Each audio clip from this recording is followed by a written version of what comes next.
সারাদিন ভেবেচিন্তে একটা উপায় বের করলাম। উপায়টি হলো সন্তানটিকে মেরে ফেলতে হবে।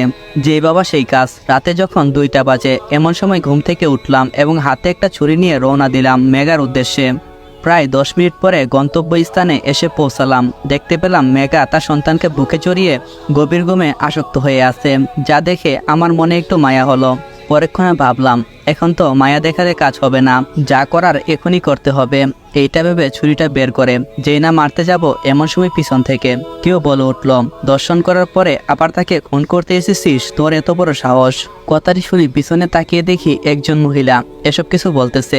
উদ্দেশ্য করে আমি বললাম, তুই কেমন করে জানিস আমি এই পাগলিটাকে দর্শন করেছি? তখন মহিলাটি বলল, সেই রাতে আমিও এখানেই ছিলাম। আমি বললাম মানে? মহিলাটি বলল, বুঝতে পারছো না তাই না? তাহলে শোনো, অফিস থেকে ফেরার পথে তুই যখন মেঘাকে নষ্ট করছিস তখন আমি ওভারব্রিজের উপর থেকে সবকিছু দেখছি। কতই না আগত মিনতেই করছে মেয়েটা তোর হাত থেকে বাঁচার জন্য, কিন্তু তোর একটু মায়া হলো না। তখন আমি বললাম, তার মানে আপনি সব জানেন? মহিলাটি বলল, হ্যাঁ আমি সব জানি। আমি বললাম, প্লিজ এই কথাটি কাউকে বলবেন না, আপনার যা ইচ্ছে চাইবেন আমি দেব। মহিলাটি বলল, সত্যি দিবি? আমি বললাম, হ্যাঁ দেব, কিন্তু তার আগে এই বাচ্চাকে মেরে ফেলতে হবে। মহিলাটি বলল, বাচ্চাটিকে মেরে ফেলতে হবে কেন? আমি বললাম, কারণ এই বাচ্চা থাকলে অনেক সমস্যা আছে, তাই এই বাচ্চাটিকে মেরে ফেলতে হবে। মহিলাটি বলল, না, বাচ্চার কোনো ক্ষতি করা যাবে না। আমি বললাম, অবশ্যই করতে হবে, না হলে আমি ফেঁসে যাব।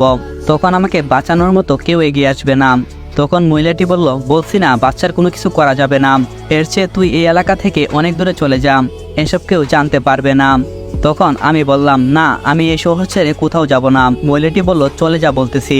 তখন আমি একটু রেগে বললাম, আপনি ফাও কথা বলতেছেন, আপনি এখনই এখান থেকে চলে যান, তা না হলে ওদের সাথে আপনাকেও মেরে ফেলবো।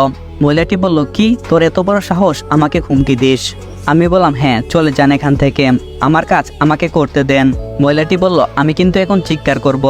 আমি বললাম, খুন করে ফেলবো যদি একটা শব্দ আপনার মুখ দিয়ে বের হই। কথাটি শেষ হতে না হতেই মহিলাটি জুড়ে চেঁচিয়ে উঠল, বাঁচাও বাঁচাও বলে চিৎকার করতে শুরু করলো। লক্ষণ পাই খারাপ, তাই সেখান থেকে আমি পালিয়ে চলে আসি। এদিকে মহিলাটির এমন চেঁচামেচি শুনে মেঘার ঘুম ভেঙে যায় এবং বয়ে বয়ে তার কাছে জিজ্ঞাসা করে, কি ব্যাপার, আপনি চিৎকার করতেছেন কেন? তখন মহিলাটি বলল, কেন চিৎকার করতেছি তুমি জানতে চাও? মেঘা বলল, হ্যাঁ আমি জানতে চাই, আমাকে বলুন। তখন মহিলাটি বলতে শুরু করলো, তোমাকে যে শয়তানটা দর্শন করছিল আজকে সে তোমাকে মারার জন্য এখানে আসছিল। মেঘা বলল, কি বলছেন আপনি এসব? মহিলাটি বলল, হ্যাঁ আমি সত্যি কথাই বলতেছি। আমার চিৎকারের আওয়াজ শুনে সে পালিয়ে গেছে। মহিলাটি বলল, আমি কি তোমাকে একটা প্রশ্ন করতে পারি? মেঘা বলল, হ্যাঁ প্রশ্ন করুন। তখন মহিলাটি বলল, সত্যি করে বলো, তুমি কি সত্যি পাগলি নাকি মিথ্যা নাটক করো? আসলে একটা পাগলি কখনো এমন হতে পারে না। তারপর মেঘা তার পরিচয় দিল। আপনারা না হয় মেঘার পরিচয় পরে জানতে পারবেন। মেঘার কথাটি শুনে মেয়েটি খুব ভয় পেয়ে যায় এবং জিজ্ঞাসা করে, তুমি এই সন্তান পেটে ধরলে কেন? নষ্ট করতে পারলে তো এমনিতেই সব মিটে যেত। তখন মেঘা বলল, আমি যে ওনাকে ভালোবেসে ফেলছিলাম তাই বাধা দিতে পারি নাই। তখন মহিলাটি বলল, ও তাহলে এই ব্যাপার, কিন্তু এখন যে তোমার ভালোবাসার মানুষ তোমাকে পৃথিবী থেকে সরিয়ে দেওয়ার চেষ্টা করছে। মেঘা বলল, সমস্যা নেই, আল্লাহ বাঁচাবে। মহিলাটি বলল, ঠিক আছে আমি গেলাম, আমার খুব ভয় লাগছে, পরে আবার আসবো তোমার সাথে কথা বলতে। তখন মেঘা বলল, আরে তোমার কোনো ক্ষতি আমি করব না, আমাকে বিশ্বাস করতে পারো। মহিলাটি বলল, তবু আমার বুক দরদর করে কাঁপতেছে। মেঘা বলল, বইয়ের কিছু নেই এখানে। মহিলাটি বলল, ঠিক আছে। মেঘা বলল, শুনো, সকালবেলা এখানে উপস্থিত থাকবে, আমি ওর ঘরে বউ হয়ে যেতে চাই। মহিলাটি বলল, কিন্তু? মেঘা বলল, কোনো কিন্তু না, তোমাকে যে এখানে আসতেই হবে, না হলে তোমার কি অবস্থা হবে তুমি তো বুঝতে পারছো।